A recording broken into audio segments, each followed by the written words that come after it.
Hi, Chef. How are you? I'm Mahi from Mahiblog. So nice. So we are today with Chef Todd English. Thanks for being here. Chef Todd English from Olives. Yes. And welcome to UAE, to Abu Dhabi specifically. Wonderful to be here. Thank you for coming to my humble little abode here, Olives. It's a lovely place, lovely concept. Thank you. So, Chef, you're just going through the interview and some questions. Yes. We'll be running down. So I want to know, why did you decide, first of all, to become a chef, your journey to become a chef and at this position where you are today? Well, it's interesting because, I started doing this in high school, so that's in the 70s, not 1870s, 1970s. And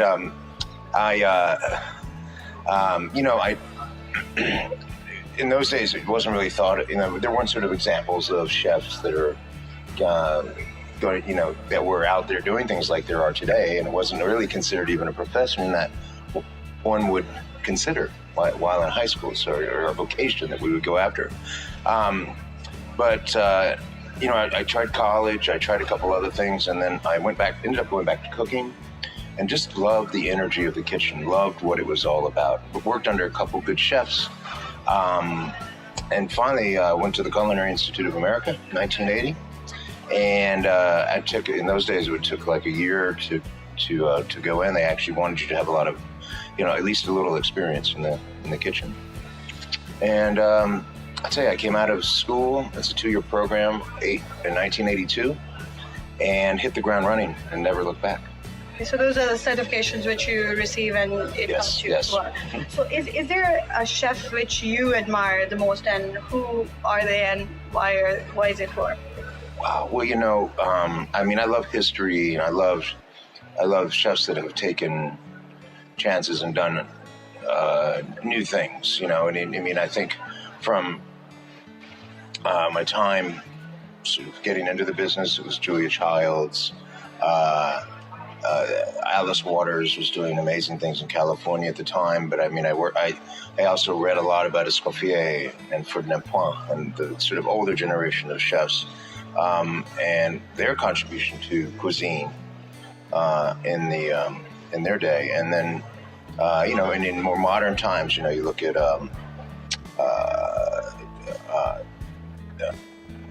some of the people that I've worked under. Nadia Santini had the number one restaurant, Del Pescatore, in Italy for many years. Yeah, and so she was amazing. And there's certainly influences from a lot of really amazing, talented people, but that's sort of where I got my backbone and my. So when we talk about the best practices, obviously there must be a mentor from where you adapted your practices from. So is there any particular practice which you adapt from, and as a mentor, you also put it forward to your students as well? Yeah, I had great fortune when I got out of culinary school to go work for Jean-Jacques Rochu at Le Côte Basque in New York, and then I went to work with Roger Verger for a short period of time. And sort of honed my French style, French classic, really still to this day, the French classic cuisine defines many of the sauces that we use, the knife cuts, etc. So they kind of the classic, I call it ballet to dance. There's the classic movement of ballet. There's the classic style in which the French set precedent to. And then, after being in France, I jumped south and went to Italy and started working in Italy. And I think, those chefs really gave me that's when I kind of felt like I'm home. I feel, It seems like you're curious about other cuisines as well, Italian, French, and everything. Is there any specific recipe which you adapted from those cuisines? Well, certainly the tortelli di zucca, which is on the menu, which is the tortelli of butternut squash. But we use a mixture of squashes here, and we changed a little bit in sort of the style of the sauce. But really, it's the same idea of the classic tortelli di zucca that comes from Mantova, which is the area near Parma, where Del Pescatore was. But that style of the way they made pasta is something that I still follow today. I call it that ethereal, wonderful, light, delicious pillow of puff that lands on your palate. So that to me is what ultimate pasta is. So so that's definitely a style, stylistically, the way I think of it. I talk about, the simpler food is harder to make. Yeah. So you can't mask it up. So I try to do things that are layered, and try to do things that have texture and rhythm and balance and acid and sweet and that umami thing that goes on. So your palate's just going, wow, this is there's something really stimulating, because I think that's part of why you would come to a restaurant like this, so and as simple as it can be, you still want it to be the ultimate. There's a lot of things going at the background. Yeah. Okay, so when we talk about the team, something about your team, what is the backbone when it comes to whatever we eat at Olives? And then obviously I want to know, how do you keep them stay current on the food trends and kitchen trends? Well, I mean, look, I out there all the time. I travel many places. I'm fortunate enough that I'm working on my new travel show again. So, and so I go to places, I mean, it's interesting, you brought up education in the culinary world. Yes, I have the associate's degree in culinary education, but, we as chefs sort of never stop learning. I mean, just before the interview, we were talking about some food that's local here, and I was like, wow, I might find the food that start turning. And so I think that you have to keep embracing yourself. You have to. And you just, every day you see something. You can be walking down the street and see a food stall and go, wow, what is that? Like, I was in Mexico, and I was on the coast in Ensenada in Mexico, and they were making these tamales with syrup. Okay. I was like, wow. And I had one, and I was like, wow, lime and chili, and it was just a big syrup event. And I was just like, this is so good.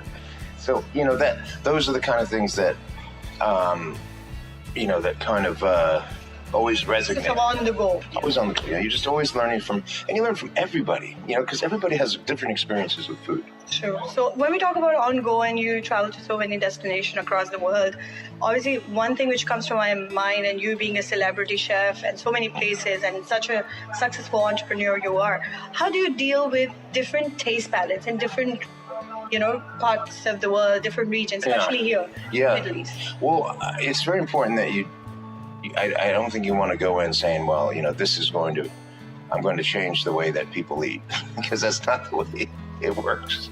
But you're going to offer something that's different, and you're going to offer something that is, I think one of the reasons that one would come to Olives is they want to try something different that reflects the philosophy of what Olives is, Also, but we also can't, and I don't want to call it arrogance, but it's sort of like, well, I'm only serving my cuisine, and I don't want to, I don't make food. If you don't make food that people like and give them reason to come back, then you're failing as a chef. Disagreements happen. You agree with that? 100%. Yeah, absolutely. How do you deal with negative feedback? There's always going to be that. Everybody has an opinion. It's like the art on the wall, or the movie that you go see, or music that you listen to. Everybody has an opinion about what is their style. Food is a very personal thing. People have very personal experiences, tastes, evaluations of food, whatever it is, and likes. So people are going to say sometimes, I didn't like that. And it may be that just they've never had or experienced. I use the example of sea urchin, for example. All right, let's say, I wanted to show you the example of, actually, is that okay there? Yep. This is a classic dish that we made. So we've always made, this is the sharing starter appetizer. A lot of people eat it for their entree, actually, okay?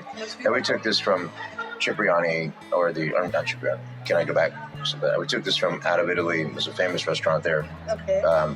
Which they came up with this idea. Then this has become sort of an international dish in many different forms, but named after an artist, Carpaccio, and so it's shaved raw beef, right? And underneath it we have a beautiful amount of salad tossed with a balsamic vinaigrette. Okay. And underneath that is a warm, like cube of gorgonzola polenta with a gorgonzola cream. So we have Parmesan cream. The green is scallion, and basil cream, and then the balsamic glaze with Parmesan cheese and cipollini onions. And this is what I use very much as a classic idea of what I do. So there's the Parmesan, there's the creaminess, okay, of the gorgonzola and the Parmesan itself. There's the 3 different sauces, okay, so the layers, that sort of complexity of the different sauces on top of the cold raw beef with lots of cracked black pepper. And underneath there's the salad, which is the crunch texture. And underneath there's this creamy polenta that's warm. Okay, so at the same time, you will have a lot of things going on in your mouth, like creamy, crispy. So let's say we talk about this dish. So does it, like showcase the best of your stylistic elements or creativity? I think so. I mean, especially with the Olives brand, it's one of the signature dishes. I've been doing it for probably 20 years or so. And it was really about that my love for hot, cold, crunchy, crispy, citrusy, peppery, all the things, sweet from the balsamic. So really, if you think about umami, it covers all those flavors all in your palate. So, when the look of the plate is very important. So what do you consider your best color, texture, and taste matching? Best color, texture, and taste matching. Colors. One thing that's important, I think, as far as color, because sometimes chefs will just put like some chopped red peppers on it, or people or cooks will, just to make it look pretty. They don't really consider the taste. So it has to really make sense when you're working with colors. So when I work with beets, I work with carrots, I work with spinach, or any of those things, I try to bring out the brightest flavors in those. So in other words, if I make carrots, heirloom carrots, and I cook them in carrot juice, which I'll also make the carrot juice with some ginger, for example. So it's that brightest flavor. So it's not only color on the plate, but it's also the brightest flavor. It's the whole thing. You need to have the bright flavor, the bright colors, the bright individual flavors that melt together on that palate that make it all wonderful together. Yes. So if not a chef, or let's say, I would say, if not in the food business, what would you be? It's always a good question. I played sports. I love sports, so I was a big baseball player. So I would have loved to maybe pursue that. And the other one was I love music, so maybe that would have been. So I still play some and hack around with a little bit. So those are 2 other avenues I would have loved to have pursued. Is there anything you cook at home which you never cook at restaurant? That's a good question. I never really thought about that. No, not really. I mean, I probably do pretty much whenever I'm at home. Typically at home would be a little bit simpler. Okay. Even when if you ask any chef, really, they really eat pretty simply. We're not out, doing these elaborate dishes with foie gras and truffles every night, But I'll do just some simple fish, make a nice little vinaigrette for it, or a nice pasta. That's pretty much it. Any instance you remember you went out of the way to please a diner, or any group of diners? Well, let's see. I'm always doing that, but I think, I cooked recently at the White House.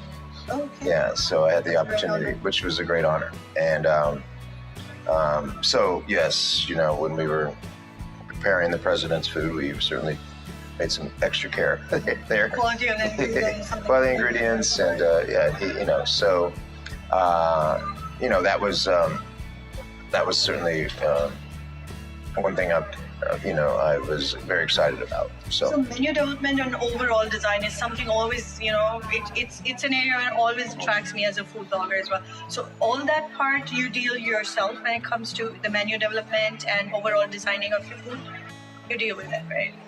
Well, parts of it, yeah. I believe that, hiring the right people is very important, and I hire a right crew. I mean, like Jaime Mendoza, who's the chef here, is a very talented and very capable chef, and he comes up with ideas all the time, or things we'll banter back and forth on. And I believe that, to be a dictator in the kitchen is not necessarily a good thing, So I think that, but it certainly has to reflect a certain style that the restaurant, is. Any food advice for the budding chefs? You have been an inspiration for many. So, how do you educate them about the new trends, and what do you think they should do? Well, any budding chef, I think it's important that you try not to try to learn as much as you can. Just remember that we're constantly pursuing that excellence, and that we want to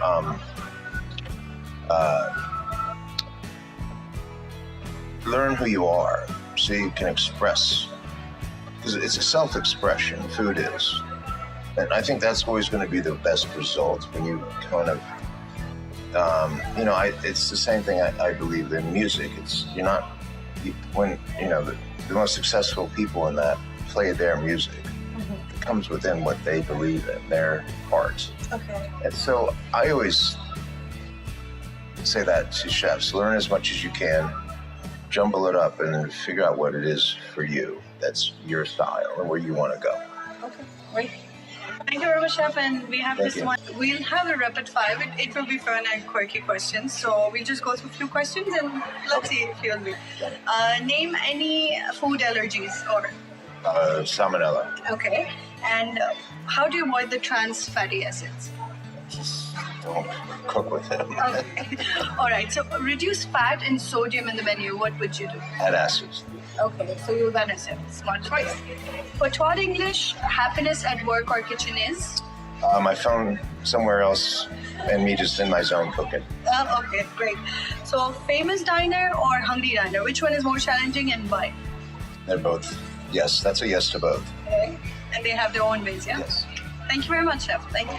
Thank you. Chef, any message you would like to give for Mahiblog readers? Yes. You can. Hi guys, Todd English here at Olive's Restaurant.